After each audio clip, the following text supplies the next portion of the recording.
और अब आपको बताएं कि chairperson Benazir income support programme senator Rubina Khalid ने हैदराबाद में बेनज़ीर इनकम सपोर्ट प्रोग्राम मरकज़ का दौरा किया।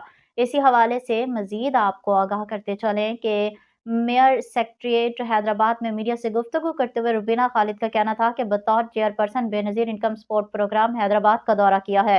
बेनज़ीर इनकम सपोर्ट प्रोग्राम का मकसद गरीब आवाम की मदद करना है, शहरियों को इज्जत के साथ अदायगियां हो सकें, इसीलिए हर जगह खुद जा रही हूँ। बेनज़ीर इनकम सपोर्ट प्रोग्राम को बेहतर से बेहतर बनाना हमारा मकसद है।